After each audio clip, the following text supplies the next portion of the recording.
em 1 Pedro 2, 4 a 10.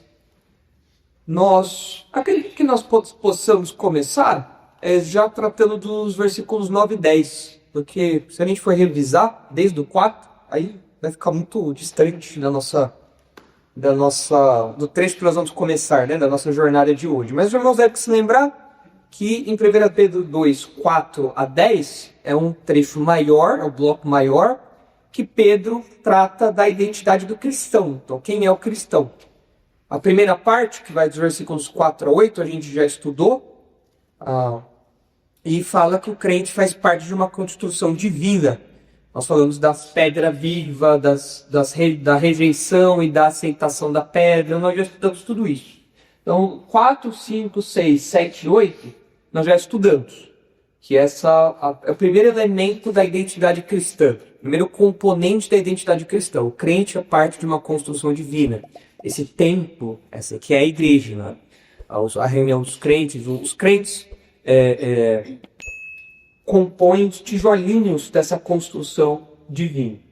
E do 9 a 10, nós só mencionamos na semana passada, o segundo componente da identidade cristã, que é o seguinte: o crente é parte de um povo a serviço de Deus. Então, o primeiro componente, o crente é parte de uma construção divina.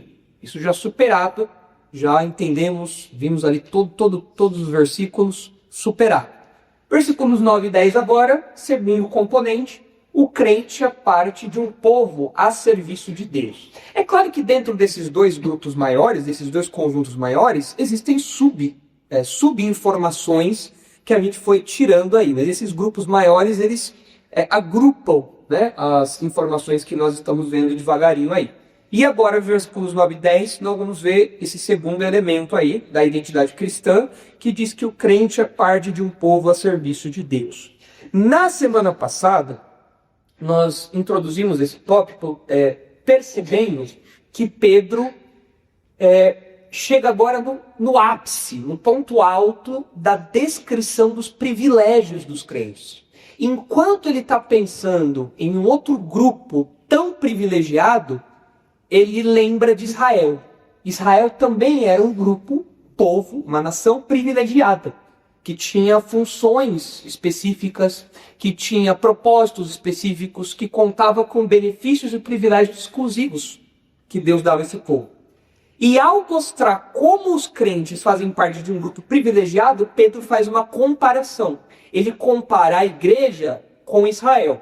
E nós até falamos que isso não significa, como alguns dizem, que a igreja substituiu Israel e Deus não liga mais para Israel, Deus não tem planos para Israel, porque agora tudo que era para Israel, agora é para a igreja. Não, Pedro não está falando isso. O que Pedro está fazendo é uma comparação para mostrar a semelhança de privilégios. Tem povo mais privilegiado no Antigo Testamento do que Israel? Não. Agora, no Novo Testamento, surge um outro grupo tão privilegiado quanto? Quem? A igreja. Só que a igreja em Israel, Pedro não vai tratar disso. Mas a igreja em Israel, por outros textos que a gente vê no Novo Testamento, tem funções distintas. Aí eles têm funções em comum, têm papéis em comum, mas tem coisas que são particulares. Já tem propósitos particulares da história, enfim. Mas aqui Pedro faz essa comparação, então. E por isso, essa comparação está clara, porque nos versículos 9 e 10, Pedro tem vários versículos de pano de fundo. Na mente dele, é como se ele estivesse fazendo referência a vários versículos. Êxodo 19, Deuteronômio 7, Isaías 43. Então, você vê vários versículos ali mostrando que Pedro está fazendo essa comparação para mostrar o privilégio dos crentes. Legal. Então agora, vamos ver termo por termo, expressãozinha por expressãozinha, porque isso daqui diz respeito a nós. Essa é a nossa identidade. Se você é um crente, se você já tem Jesus como seu Salvador, você está sendo descrito aqui. A sua identidade está sendo descrita aqui. Você faz parte dessa descrição, desse grupo que é descrito aqui. Então diz assim os versículos 9 e 10. Vamos ler inteiros, os versículos inteiros, e aí depois a gente volta indo parte por parte. Vós, porém, sois raça eleita, sacerdócio real, nação santa, povo de propriedade exclusiva de Deus, a fim de proclamardes as virtudes daquele que vos chamou das trevas para sua maravilhosa luz. Vós sim, que antes não erais povo, mas agora sois povo de Deus, que não tinhas alcançado misericórdia, mas agora alcançastes misericórdia. Então, esses dois versículos, lembrando, mostram para nós que o crente é parte de um povo a serviço de Deus. E por que a nossa sentença aqui traz a palavrinha povo?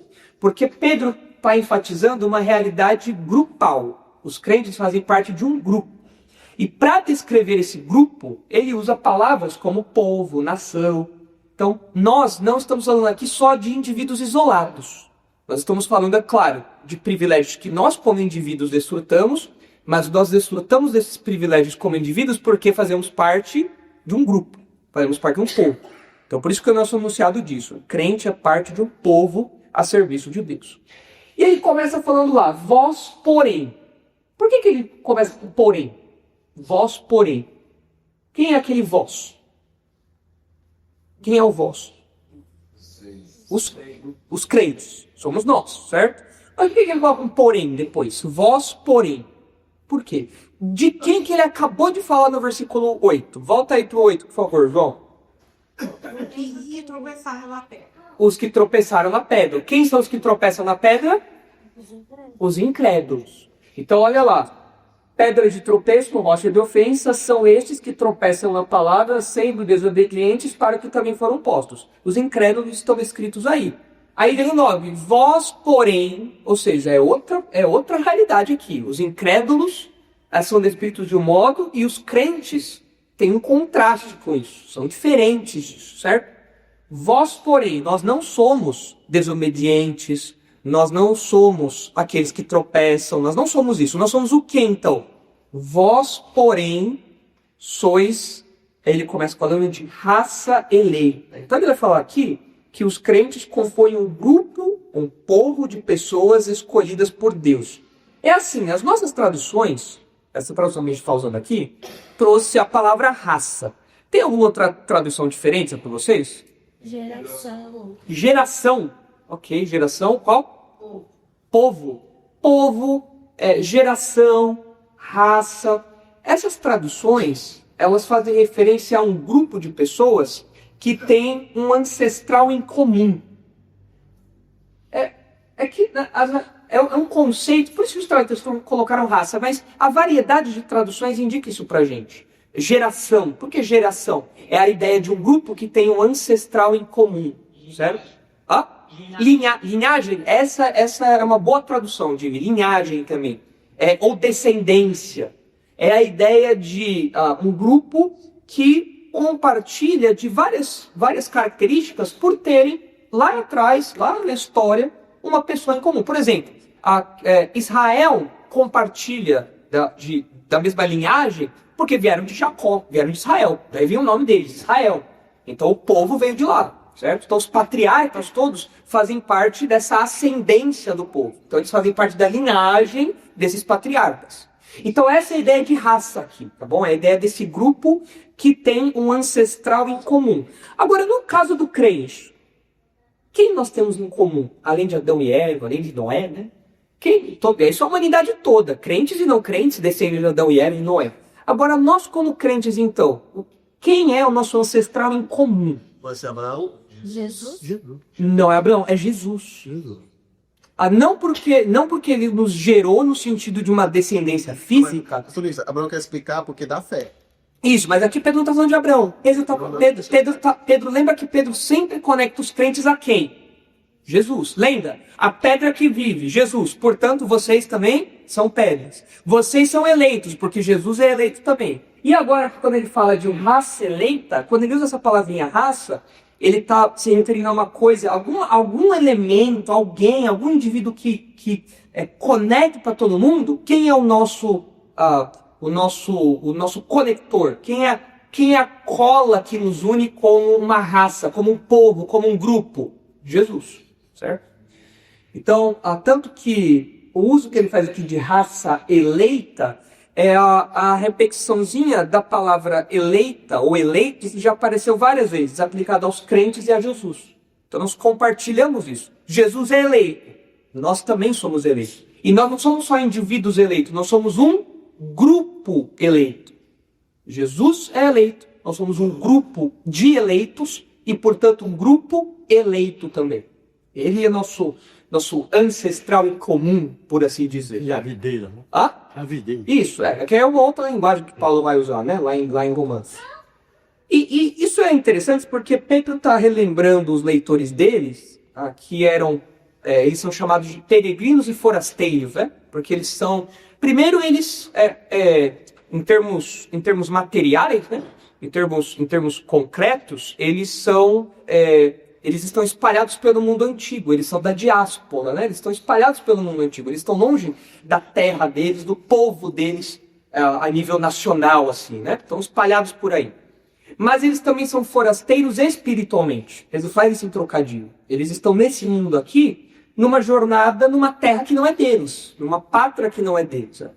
E é importante para esses leitores saber que eles fazem parte de uma raça eleita, ou seja, de um grupo eleito, justamente por isso.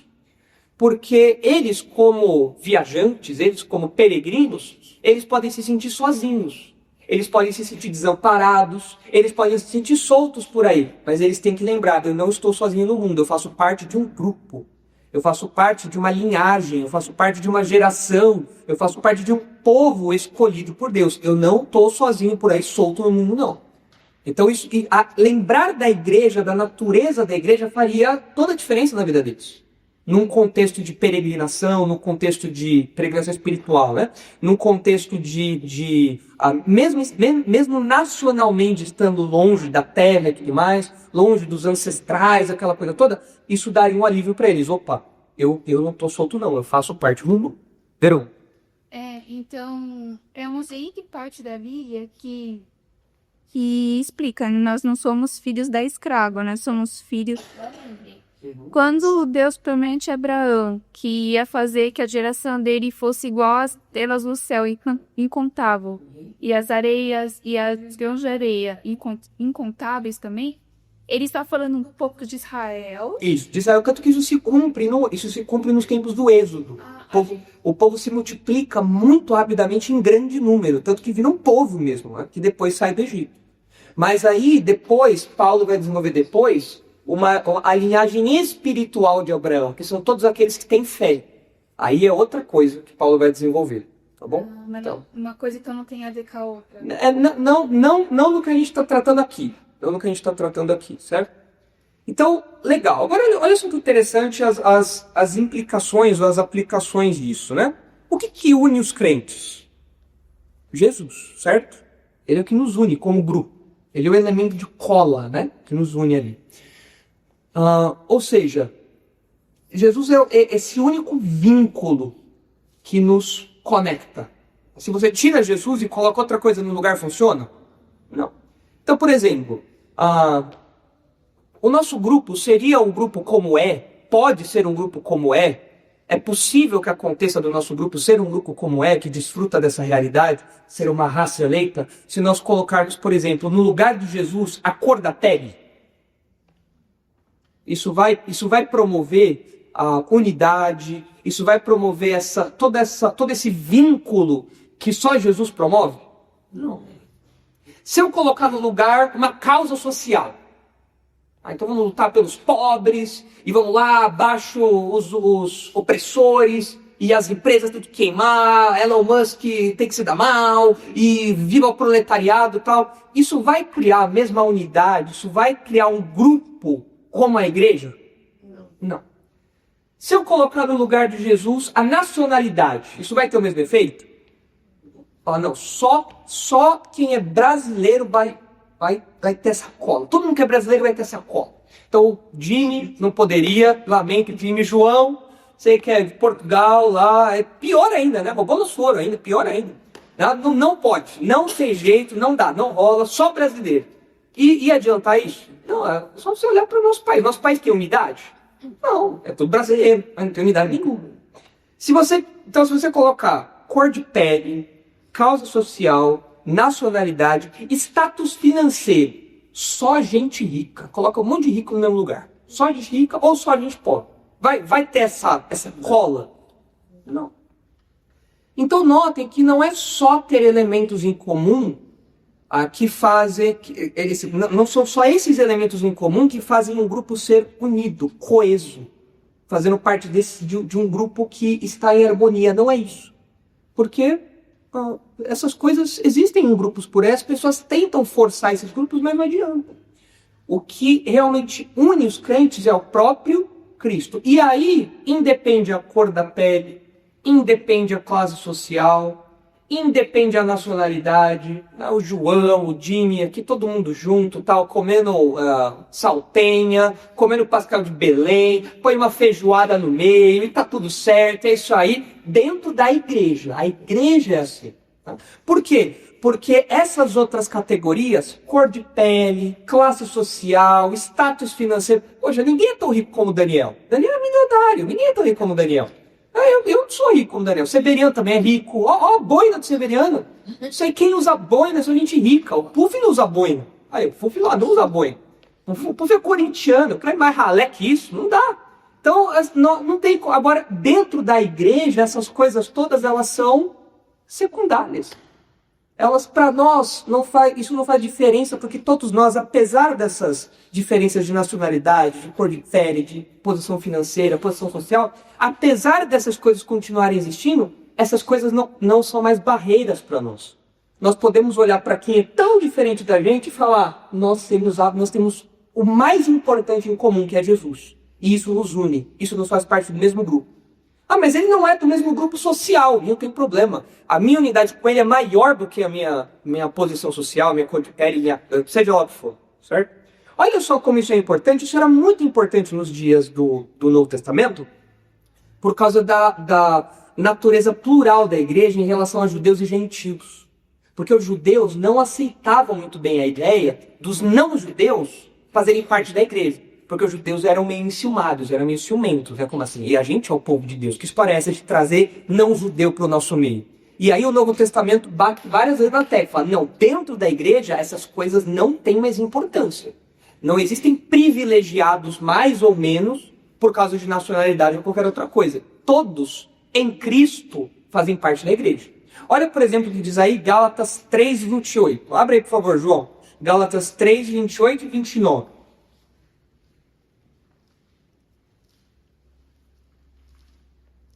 Gálatas 3, 28 a 29. Olha aí. Destarte, não pode haver judeu nem grego, nem escravo nem liberto, nem homem nem mulher, porque todos vós sois um em Cristo Jesus. E se sois de Cristo, também sois descendentes de Abraão e herdeiros segundo a promessa. Aqui, ó, Paulo citando se a Verônica mencionou, que o Beto mencionou também. Nós nos tornamos descendentes de Abraão e herdeiros segundo a promessa, porque agora nós fazemos parte dessas bênçãos espirituais. Então nós fazemos parte desse grupo agora. Judeu, gentil, escravo, liberto, homem, mulher. Note, esse texto não está falando que não existe mais homem, mulher, escravo, liberto. Não é que agora todo mundo virou, sei lá, você não é mais homem e mulher, você é crente. Não, não é isso. É que essas coisas antes faziam muita diferença na sociedade. Era uma coisa que as pessoas se importavam. Os judeus mesmo eram ciumados, como eu falei. Mas Paulo fala, da igreja, essas coisas não fazem mais diferença. Você é mulher? Legal. Você tem tantas bênçãos espirituais como os homens. Você é judeu? Que bom. Você tem tantas bênçãos espirituais quanto os gentios agora que têm acesso a Jesus. Você é escravo? Uma pena para você ser escravo, sei lá, você não goste disso, mas não pense que você tem algo a menos que o Senhor, porque vocês dois em Cristo desfrutam dos mesmos privilégios. Então é isso que o Novo Testamento vai construindo. É um grupo que tem os mesmos privilégios, os mesmos benefícios ali. Essa raça, esse grupo. Tá? Olha aí também Efésios 2:11. Efésios 2:11 a 19. Portanto, lembrai-vos de que outrora, vós, gentios na carne, chamados incircuncisão por aqueles que se institulam circuncisos na carne por mãos humanas, falando gentios contra os judeus, certo? Gentil, incircunciso, judeu, circunciso, circuncidado, certo? naquele tempo estavam sem Cristo, os gentios, separados da comunidade de Israel e estranhos às alianças da promessa. Por quê? Porque era para Israel a coisa, no Antigo Testamento era para Israel. Não tendo esperança e sem Deus no mundo. Mas agora, em Cristo Jesus, vós, que antes estáveis longe, fostes aproximados pelo sangue de Cristo. Porque Ele é a nossa paz, o qual de ambos fez um. De ambos o quê? O que é? Esse de ambos o quê? O que de ambos fez um? É povo, grupo. De ambos os grupos, fez um, a igreja. Judeu e gentil. Pegou os dois, colocou os dois no mesmo lugar. Igreja, certo? E tendo derribado o aparelho de separação que estava no meio, a inimizade, aboliu na sua carne a lei nos mandamentos na forma de ordenanças, para que dos dois criasse em si mesmo um novo homem, fazendo a paz, e reconciliasse ambos em um só corpo com Deus, por intermédio da cruz, destruindo por ela a inimizade. E vindo, evangelizou paz a vós outros que estáveis longe, e paz também aos que estavam perto.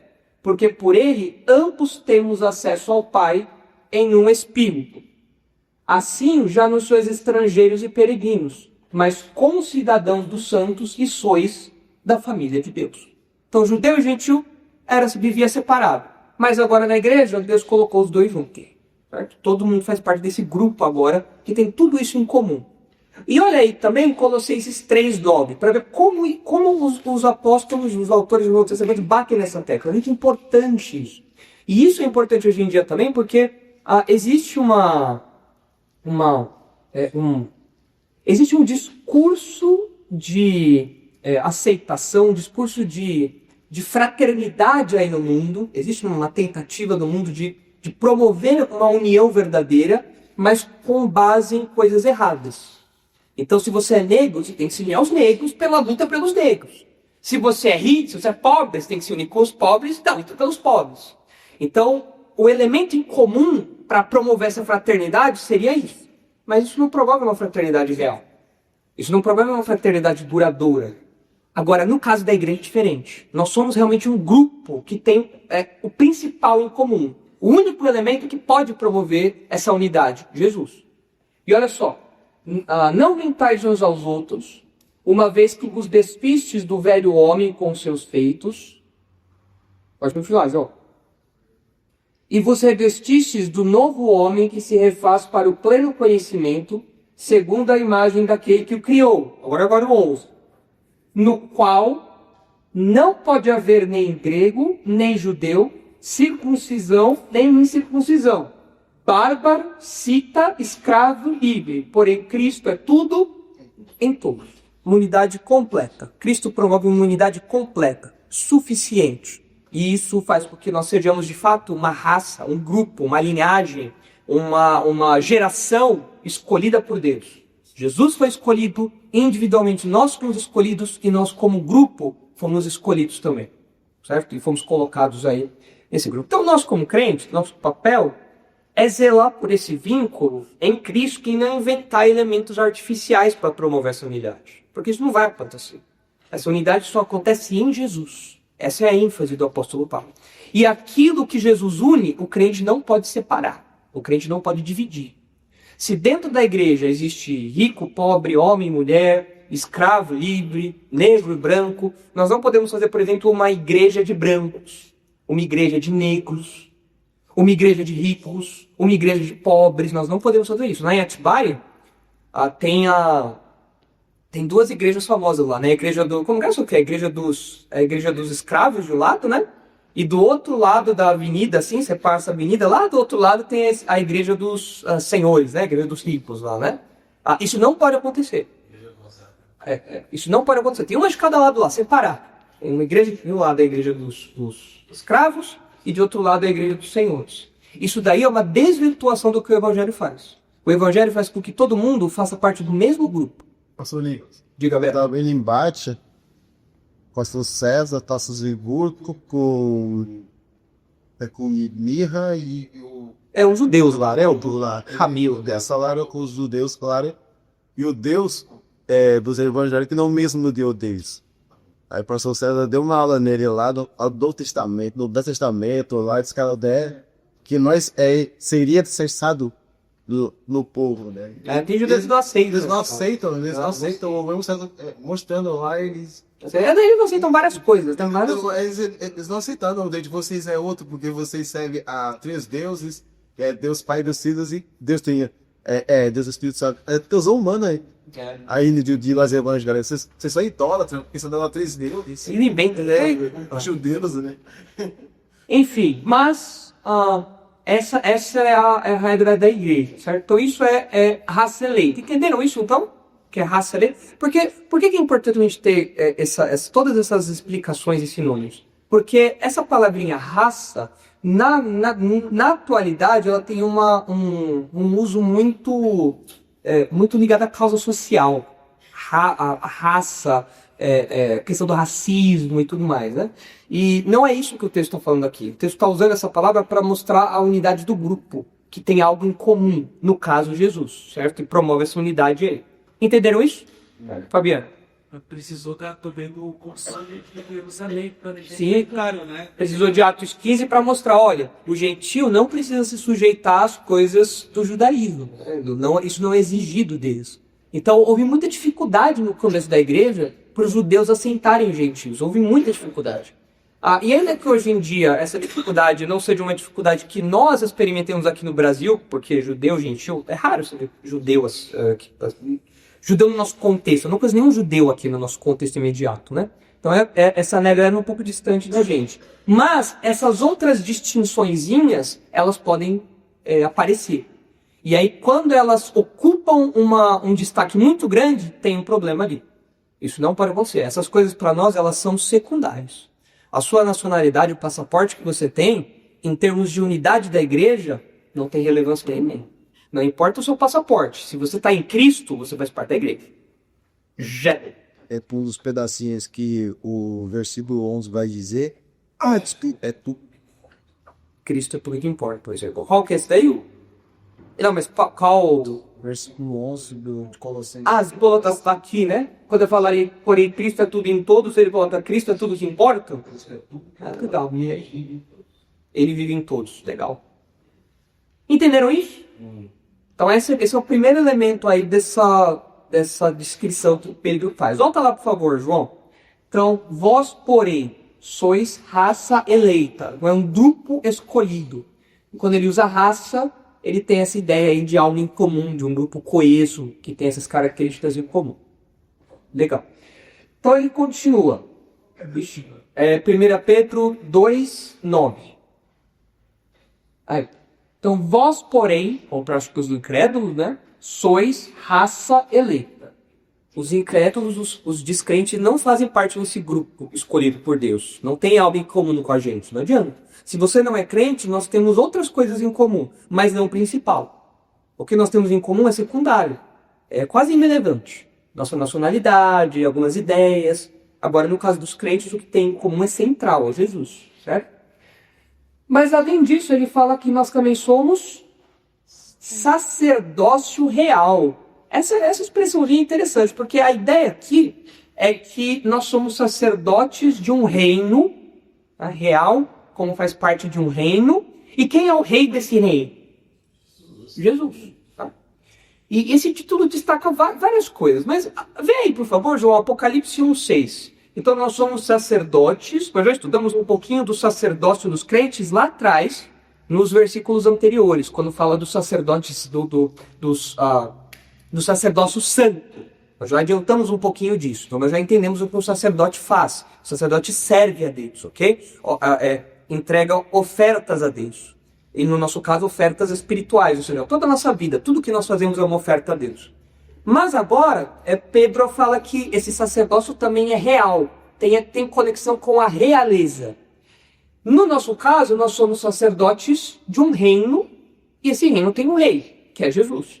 Apocalipse 6 fala logo, e nos constituiu reino, sacerdotes para o seu Deus e Pai, a ele a glória e o domínio pelos séculos dos séculos. Amém. Então veja que João, lá em Apocalipse, também conecta reino com sacerdócio.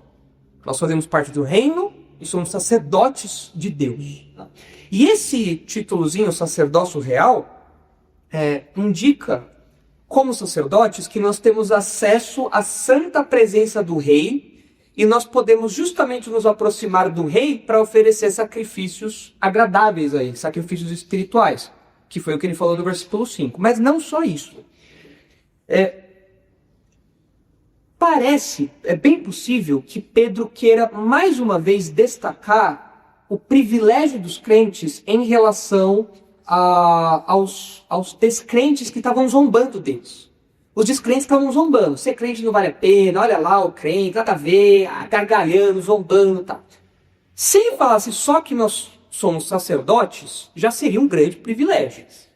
Mas quando ele fala que nós somos sacerdotes reais, pode ser que Pedro esteja falando que nós não apenas fazemos parte de um reino, cujo rei é Jesus, mas que de algum modo nós compartilhamos também da realeza. Nós também somos reis e rainhas desse reino. Eu acho que tem tudo a ver isso aqui. Co-herdeiros com Cristo. Porque olha só, se vocês olharem aí, para em Apocalipse 1:6, né? João, olha aí por favor, Apocalipse 5:10. Dá uma olhadinha aí. Olha só o que Apocalipse 5:10 fala. E para o nosso Deus, os constituíste reino e sacerdotes. Beleza, isso aqui a gente já viu. Mas olha como continua. E reinarão sobre a terra. Que terra isso aqui que os crentes vão reinar? Beleza. No milênio. No futuro, os crentes vão reinar aqui. Todos os crentes vão reinar nesse mundo aqui, junto com Jesus. Olha também Apocalipse 20, versículo 6. Olha porque é o milênio. O Márcio acertou. Olha porque é o milênio. Bem-aventurado e santo é aquele que tem parte na primeira ressurreição. Sobre esses da segunda morte não tem autoridade. Pelo contrário, serão sacerdotes de Deus e de Cristo e reinarão com ele os 1000 anos. Então, quando Jesus volta, ele volta com todos os crentes, com toda a igreja, e agora nós não voltamos mais humilhados, nós voltamos agora revestidos de realeza. Nós voltamos agora para reinar. Diga, Verônica. A gente vai reinar.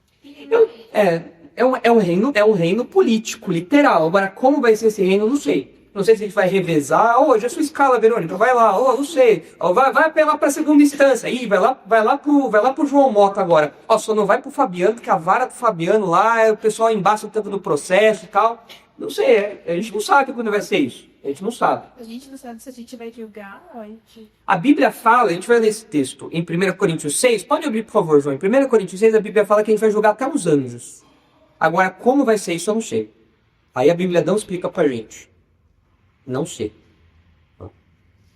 Olha lá. 1 Coríntios 6, 1. João, abre aí, por favor. De 1 a 4. Olha só. A aventura, essa Paulo está dando uma bronca dos coríntios, porque eles estavam tendo muita disputa. Estavam levando os irmãos para o tribunal para resolver probleminha de ordem civil, assim, né? Picuinha, questão jurídica que eles tinham que resolver entre si. Um não pagava o outro, um percava mais serviço pro outro, aquela coisa toda. Você tem que saber resolver isso daí. Aí Paulo dá uma bronca deles. Olha só como é essa bronca. Aventura-se algum de vós, tendo questão contra outro, a submetê-lo a juízo perante os injustos e não perante os santos? Ou não sabeis que os santos hão de julgar o mundo? Ora, se o mundo deverá ser julgado por vós, sois acasos indignos de julgar as coisas mínimas? Não sabeis que havemos de julgar os próprios anjos, quanto mais as coisas desta vida? A gente vai julgar o mundo inteiro e os anjos. Como vai ser isso? Eu não tenho a menor ideia. Não sei como vai ser isso. Não seria uma hipérbole aqui? Eu não sei, eu acho que poderia ser uma hipérbole. Até poderia, mas acho que aqui não dá indícios de ser uma hipérbole, porque ele falou que vai julgar o mundo todo e depois os anjos. E Apocalipse fala que nós vamos reinar com Cristo. Então eu acho que a hipérbole, aqui o exagero, alguém poderia falar, o exagero e tal, né? Mas eu acho que aqui, de algum modo, os crentes vão julgar os anjos mesmo. Porque Paulo está se baseando nisso. Ele está falando, vocês vão julgar os anjos, quanto mais as coisas desta vida. Então, olha só o nível de julgamento que vocês vão exercer no futuro. E vocês não conseguem exercer juízo numa questãozinha boba dessa? Então parece que o exagero não não serviria como um fundamento para o que Paulo está falando, sabe? Não sei os anjos caídos. Sim, a gente não vai julgar anjo que não caía. Mas agora eu não sei como vai ser isso. Como vai ser julgar os anjos? Não sei, né? Será que todo mundo vai querer pegar a papelada do diabo, né? O diabo tá comigo, vai televisionar, não sei, então, sabe? Eu erroneamente ia pensar que Os anjos não caídos, não. Os anjos não caídos, eles não caem, não caem mais, estão preservados, né? Mas olha a aplicação de Paulo, que legal, né? Entretanto, vós, quando tendes a julgar negócios terrenos, constituís um tribunal daqueles que não têm nenhuma aceitação da igreja. Então, olha só como isso é prático. Se a gente faz parte, desde já, de um sacerdócio real, ou seja, se nós já compartilhamos em algum grau dessa realeza, que um dia vai se manifestar no julgamento que nós vamos exercer sobre todo mundo, inclusive sobre os anjos, a gente tem que saber resolver os nossos problemas dentro da igreja. Os crentes têm que ser bons juízes. Os crentes têm que ser pessoas que executam a justiça no nosso meio dentro da igreja.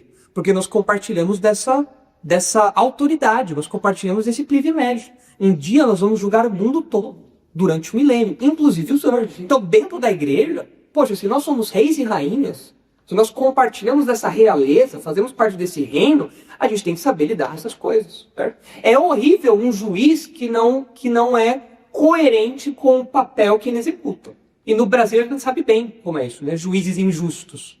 Não dá, não tem condição. E se nós um dia vamos desempenhar isso lá no futuro, mas nós já fazemos parte desse reino que ainda não invadiu o mundo, mas um dia vai invadir o mundo. E nós vamos desempenhar essas funções. Mas nós já somos cidadãos desse reino celeste, que um dia vai entrar aqui na história.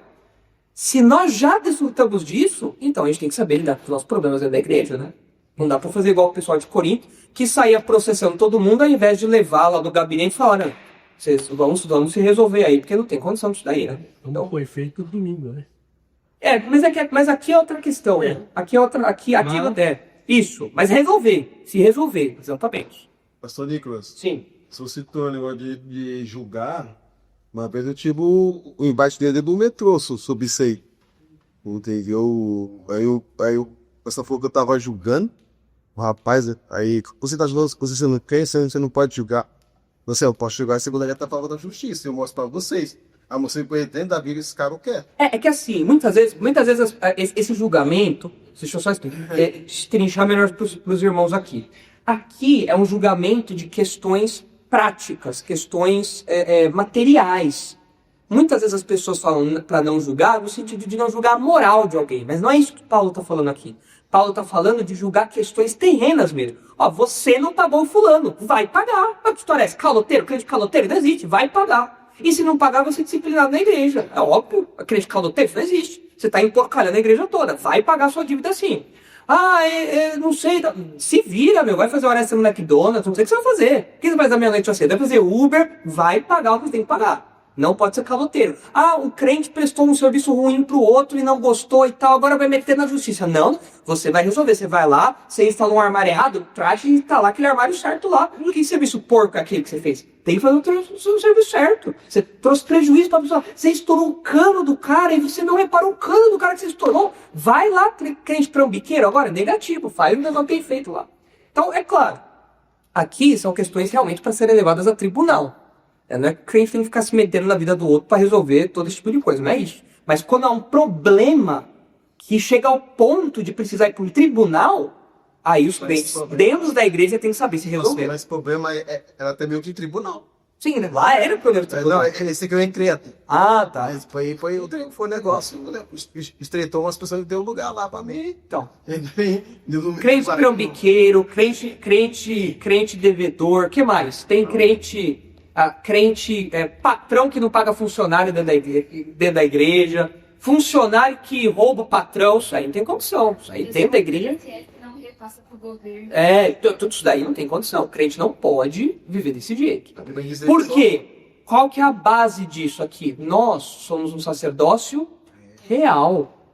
Nós fazemos parte de um reino. Nós compartilhamos da realeza do rei. Nós vamos julgar o mundo um dia.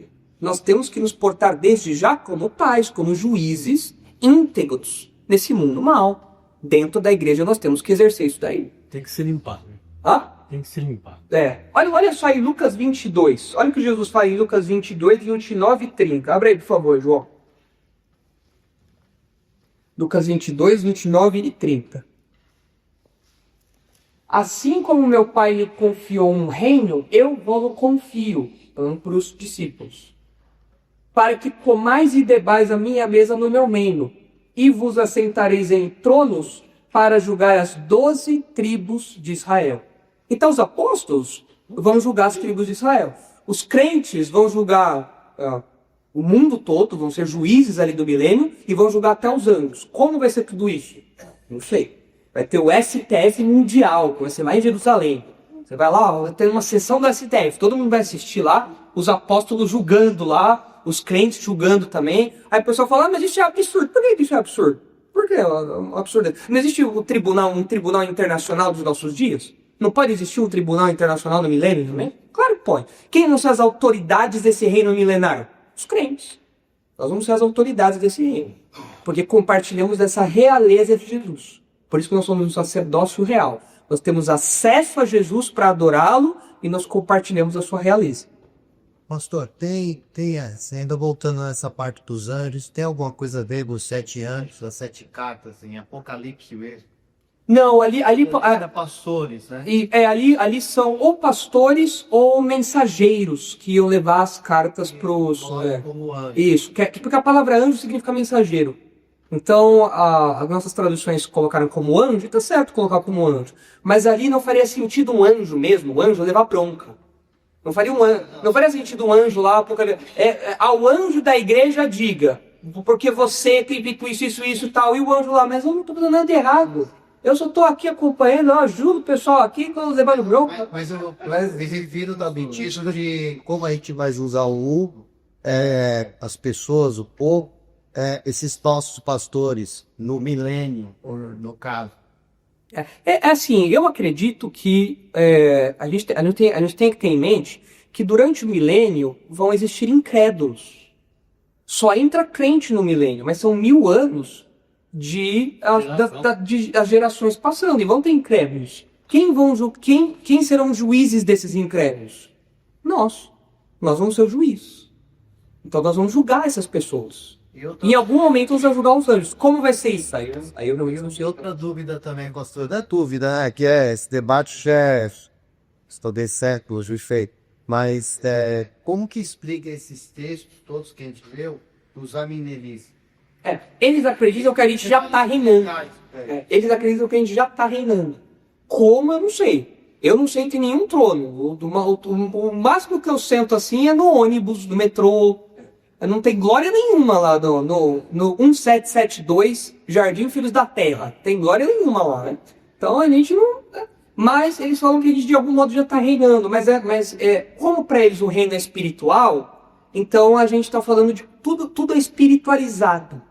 Então, até o século de ferro, tudo é espiritualizado. Então é a influência da igreja no mundo, é o papel julgador dos crentes na sociedade, esse tipo de coisa, entendeu? Está tudo muito abstrato, né? Mas o texto de Apocalipse fala de um reino literal. Fala que nós vamos julgar durante 1000 anos. Nós vamos estar lá julgando os moradores ali do milênio, né?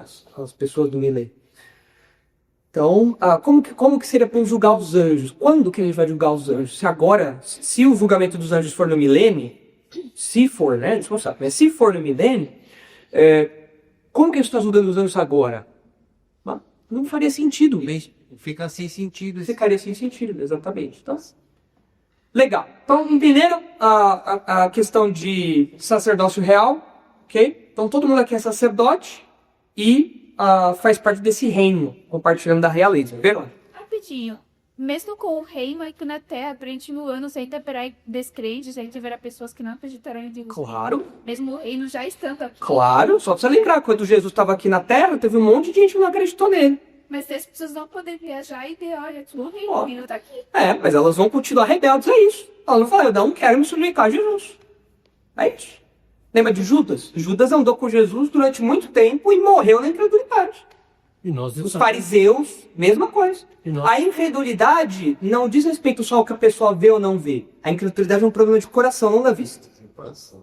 Entendeu? Então eles vão ver o reino, Jesus vai punir as nações desobedientes e ainda assim eles vão falar: eu não tô nem aí, eu quero viver do meu reino, do meu jeito, do meu país, não quero saber de Jesus. Ainda assim as pessoas vão fazer isso. E nessa parte a nação também vai ser punida, né? Porque Sim, e Zacarias fala que a nação que não subir para adorar Jesus, não vai vir chuva sobre ela. Isso eu não me lembro. Eu me lembro, exatamente. Vão ser punidas e vão falar: eu não quero. Ixi, esse Brasil aqui já era. Eu sempre digo, se o Brasil existir no milênio, eu ainda bem que eu já vou estar glorificado, já não vou estar por aqui, porque quem estiver aqui vai sofrer. Tá? Vai sofrer porque... Tem um versículo no Apocalipse que fala que eles vão ranger os dentes. Mas isso é antes, é durante o período da tribulação. Durante o período da tribulação. Porque a descrição do milênio, falando de incrédulos, a gente tem em Zacarias, um dos textos. Se ranger os dentes seria de ódio. Eu acho, eu não me lembro agora exatamente do texto, mas pode ser, né, gente? Eu não me lembro. Eu preciso olhar o texto certinho. Eu não me lembro em qual momento de Apocalipse. Eu acho que é antes, tenho quase certeza que é antes. Acho que esse texto, se é o mesmo texto que a gente está pensando, né? Eu acho que ele é antes. Porque eu não me lembro de Apocalipse 20 ter alguma menção disso. Não me recordo. Associado com a dor. Adoro, né? Mas aí é Jesus falando, né? Quando ele fala do lugar onde a dor dor e no dia de dentes, a expressão que ele usa, eu não me lembro, mas aí é associado à dor, realmente. Sofrimento, né? Mas é outra coisa, isso aí é outra coisa, não é do milênio, não. Legal. Entenderam então? Reino do sacerdote? Os ricos, Diga, Bé. o irmão citou os amielistas e também os que defendem a tecnologia consumada também. Isso, como é que vão defender isso aí? Pois é. Isso aí ele quer, agora estou dependendo da tecnologia consumada. Tudo já se cumpriu aqui também. Eles vão ter que espiritualizar. Os ricos começar a pegar isso tudo para eles. Eu também não sei como que eles vão. Porque cada grupo vai interpretar de um jeito, né? E é muito diferente do nosso jeito de ler naturalmente o que o texto diz, né? O que o texto diz? Nós vamos reinar. O que quer dizer que nós vamos reinar? Que nós vamos reinar. Nós vamos julgar. É isso. Literal. É literal. Então vai ter lá o Márcio, vai ter o escritóriozinho dele lá, vai estar lá. O Márcio vai pegar lá, vai ter a maletinha dele lá. Tá pensando que no milênio vai ser só vida boa? Vai trabalhar no milênio. Vai trabalhar. A delegação fica na linha de coco. E não vai se cansar. Não vai se cansar. Vai trabalhar, vai lá, vai julgar tudo com justiça. Pois é. Legal. Então, vamos só mais um pouquinho, só pra gente terminar no próximo ponto aí. João, volta lá para 1 Pedro 2,9, por favor. Olha só aí o último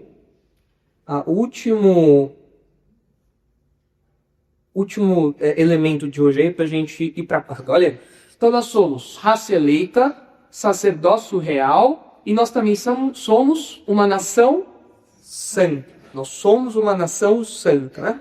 De novo, Pedro usa a palavra coletiva. Então, olha, ele está falando de raça, ele falou de nação, daqui a pouco ele vai falar de povo. Então ele está usando várias palavras que apontam para coletividade. E nação aqui é mais uma dessas palavras aí.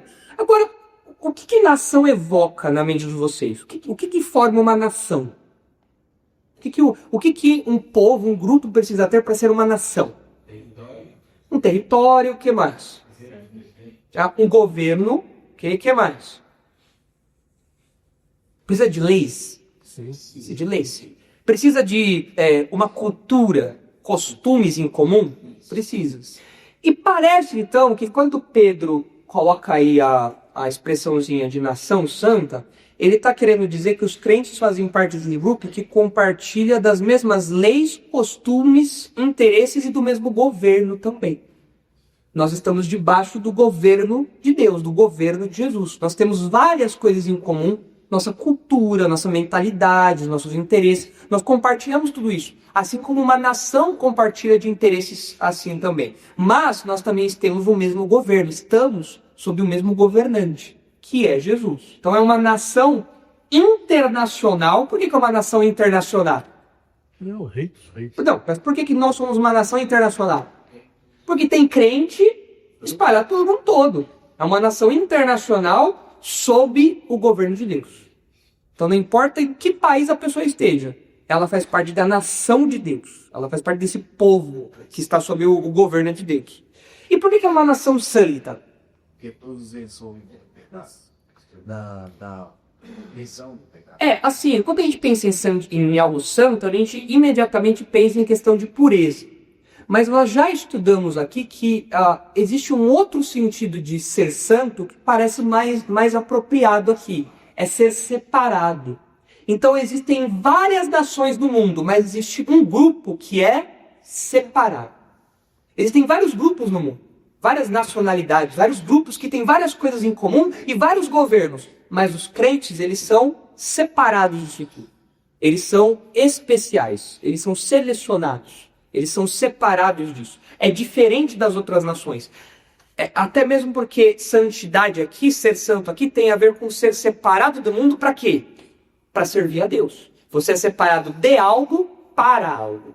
Você é separado do mundo para servir a Deus. Tanto que nós somos sacerdotes, né?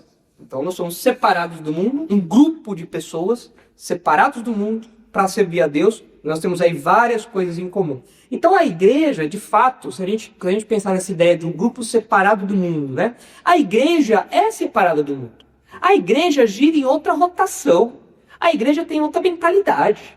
O modo como nós pensamos é totalmente diferente do mundo. Vocês lembram como Jesus falou lá em Mateus 20? Ele falou assim, olha, a mãe dos apóstolos lá, dos discípulos, pediu para que os discípulos sentassem um à direita e um à esquerda lá de Jesus, né? E aí os outros ficaram bravos, né? A mamãe intercedeu, aí Jesus falou, sentar à direita e à esquerda não depende de mim e tudo mais.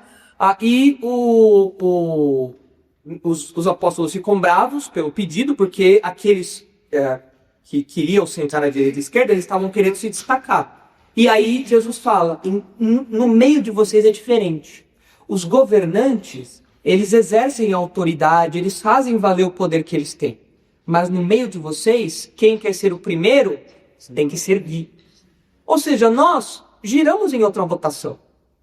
Nós temos uma visão do mundo diferente do que as outras nações poderosas têm por aí. Nós somos um grupo diferente. Na igreja as coisas funcionam de um modo diferente. Nós temos líderes que não oprimem, ou não deveriam oprimir. Nós temos um grupo que é tão diferente, mas se sujeita às coisas numa boa, enquanto que no mundo existe briga, violência, atrito, tudo mais. A nossa mentalidade é outra, nossa rotação é outra, nossos princípios, nossos valores são outros. Nós, de fato, somos um grupo separado. Somos uma nação, como que uma nação separada de tudo que está ao nosso redor. E os leitores de Pedro tinham que lembrar disso. Jerry. Por isso que a gente consegue fazer o que o senhor falou. Estar unidos, porque quando há essa diferença, que existe entre todos nós, né? Você olha para o mundo e fala, mas não vou ceder porque... Exato. Nós temos o altruísmo, nós temos uma disposição. Por quê? Porque nós somos um grupo diferente. O mundo não tem essas coisas. As nações não têm isso entre elas. Eu Estados Unidos, vou me submeter à China. Não, é briga de poder. É briga de nações grandes, é briga de impérios, mas dentro da igreja não existe espaço para essas brigas, essas coisas. Você não simplesmente sumir. E dentro, eu mencionei duas nações, mas talvez seja mais apropriado a gente pensar dentro de uma nação. Existe briga por poder dentro de uma nação? Sim. Isso acontece dentro da igreja? Não pode acontecer dentro da igreja. Quando acontece, é porque está errado. Mas nós somos diferentes do meio. Nós somos um grupo que gira em outra rotação, que pensa de outro jeito. Eu não posso imitar as técnicas do mundo. Eu não posso abraçar os processos do mundo para me comportar igual às outras nações, igual aos outros povos, igual aos outros grupos. Dentro da igreja é diferente. Isso era importante para os leitores de Pedro, que teriam um valor especial para os leitores de Pedro, porque, de novo, eles tinham que lembrar que eles eram crentes espalhados pelo mundo, certo? Eles estavam espalhados pelo mundo. Mas eles tinham... além do mais importante, que é Jesus e o comum, eles compartilhavam de outras coisas em comum também. Eles tinham outras coisas em comum também. Inclusive os desafios, a perseguição. Olha só o que Pedro fala aí, 1 Pedro 5, 8 e 9, mais para o final da carta. Olha só. 1 Pedro 5, 8 e 9. E aí vai terminar por aqui. Olha aí. Sede sóbrios e vigilantes. O diabo, vosso adversário, anda em derredor, como leão que ruge, procurando alguém para devorar. Resisti-lhe firmes na fé, certos de que suprimentos iguais aos vossos estão se cumprindo na vossa irmandade espalhada pelo mundo. Ou seja, ser um crente no Brasil, e um crente nos Estados Unidos, e um crente lá no Zimbábue, e um crente lá no Azerbaijão, e um crente lá na Jordânia, todos os crentes compartilham não só da mesma realeza, eles não somente compartilham da mesma unidade com Jesus, mas eles também compartilham do mesmo governo, eles compartilham dos mesmos valores, e eles compartilham até mesmo os desafios e os sofrimentos. Claro que de nação para nação, às vezes é mais, às vezes é menos, mas nesse mundo todo crente sofre em algum grau. Todo crente sofre. E naqueles dias os crentes estavam sofrendo no mundo todo da época ali, por conta da fé cristã. Então nós temos muitas coisas que nos fazem de fato uma nação. Esse elemento de unidade, de um povo que está junto ali com várias coisas em comum. Né? E isso traria alegria, isso traria alívio para os leitores de Pedro. Olha, tem crentes como vocês espalhados, vocês não estão sozinhos no mundo. Eles estão soltos ali, eles estão espalhados pelo mundo, mas eles fazem parte dessa nação. É muito interessante quando a gente... Acho que vocês já devem ter tido essa experiência. Quando vocês conhecem um cristão que mora longe. Vocês começam a conversar e parece que vocês já são de casa. Fala, nossa, mas eu tô tão à vontade aqui. Por quê? Porque nós somos a mesma nação. Família. Nós temos os mesmos princípios, os mesmos valores, o mesmo governo. É claro que nós falamos a mesma língua. Nós temos vários elementos em comum. Isso nos dá segurança, isso nos dá paz. É muito interessante quando, alguns meses atrás, quando eu, o pastor Marcos e o pastor Isaac, nós estivemos nos Estados Unidos, a gente estava lá em Orlando, e o pastor Marcos precisava comprar um equipamento numa loja. E nosso inglês, a gente se vira lá e tudo mais, a gente sabe falar inglês, mas como é para comprar equipamento, era um equipamento com um valor expressivo, você tem medo de comprar errado, né? Aqui no Brasil você tem medo de comprar errado, imagina eu comprar errado em inglês, né? E aí eu lá pensando, eu falei, nossa, eu vou ter que falar como que é essa palavra em inglês, as especificações técnicas do negócio, né? Eu pensando lá, ter que falar número, pensando lá, nossa, isso aqui vai dar ruim. Aí quando a gente estava na fila, a gente ouviu, não, porque você faz isso, faz aquilo, tal, não sei o que lá e tal. Um dos vendedores era brasileiro. Falei, agora eu tô tranquilo, agora eu tenho... Então, aí chegou a nossa vez. Não, vamos lá, a gente quer isso daqui, você quer isso? Faz o cartão, já fazia o cartão, faz o cartão, você faz um negócio, aquela coisa tal. Bem brasileiro, assim, o negócio. Né? Aí você fica tranquilo, você fica seguro. Por quê? Porque tem a mesma língua, tem o mesmo modo de pensar, tem a mesma cultura. São coisas que falam, olha, mesmo longe, mesmo morando em outro país, a gente tem coisas em comum. Os crentes, eles funcionam assim também. Quando você encontra um crente, mesmo que do outro lado do planeta, você fala, olha, você de fato é meu irmão. A gente tem muita coisa junto, a gente faz parte da mesma nação, a gente fala a mesma língua, tem a mesma cultura, os mesmos hábitos, o mesmo governo, os mesmos valores, tudo. Diga, João. É mais fácil encontrar brasileiro em qualquer parte do mundo do que... Isso é verdade. Isso é verdade. É mais fácil encontrar um brasileiro em qualquer parte do mundo que é crente. Concordo. É interessante, por exemplo, o João. O João é de Portugal, mas ele é crente. João, você de boa aqui com a gente. Fala a mesma língua. Não, a mesma língua literalmente, né? No caso é português. Mas espiritualmente falando... Mas espiritualmente falando, há alinhamento. O Jimmy da Bolívia, também é outra nacionalidade, outros elementos culturais, mas existe uma cultura cristã que nos une. E nós fazemos parte dessa nação separada do mundo. Essa nação governada por Deus, diferente. Quem tinha levantado a mão? Rogério? Isso. O Espírito Santo. Isso. Proximidade. Só nessa questão do sofrimento também, porque infelizmente a gente divide a mesma terra com o pecado. Exato. Tudo. Os nossos elementos em comum não são só alegrias. Não.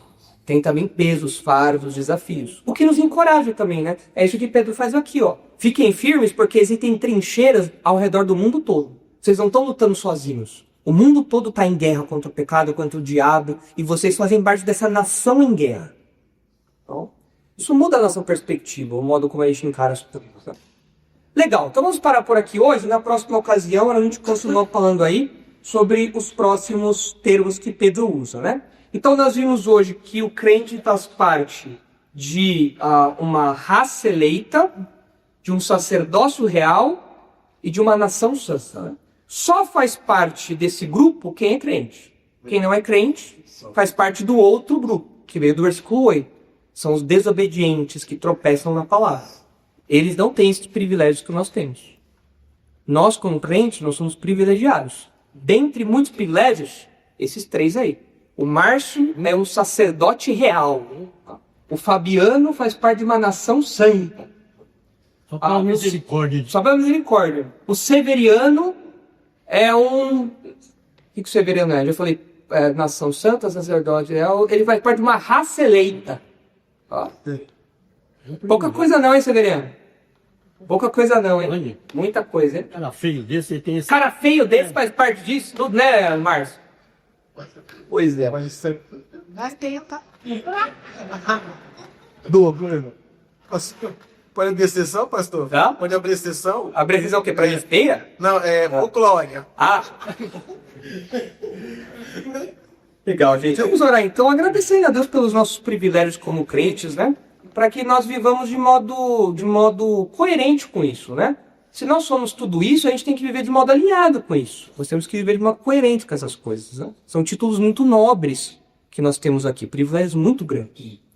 Senhor, nós agradecemos porque nós não éramos nada disso.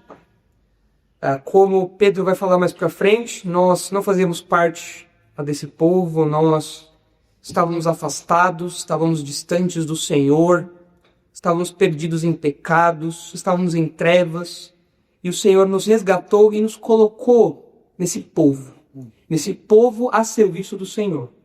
O Senhor nos colocou no meio de um grupo eleito, de uma raça eleita. O Senhor nos colocou como sacerdotes do seu reino, compartilhando da realeza do seu Filho, nos dando uma posição privilegiadíssima, em que em algum grau já experimentamos agora, mas experimentaremos isso plenamente no futuro, no milênio. Obrigado porque o Senhor nos constituiu uma nação santa, separada de todos os outros grupos da terra. O Senhor escolheu esse grupo para si, para servir ao Senhor. Quão privilegiados nós somos, Pai. Pedimos que o Senhor nos abençoe para que tenhamos esses privilégios sempre em mente. Não esqueçamos disso. E diante da zombaria, do escárnio, nós nos lembremos disso tudo e nos revigoremos, nos regozijemos, certos de que ser crente é a melhor coisa do universo, a melhor coisa do mundo. Leve-nos em segurança para casa agora, abençoe o nosso resto de semana e tudo que faremos. É em nome de Jesus que nós oramos. Amém.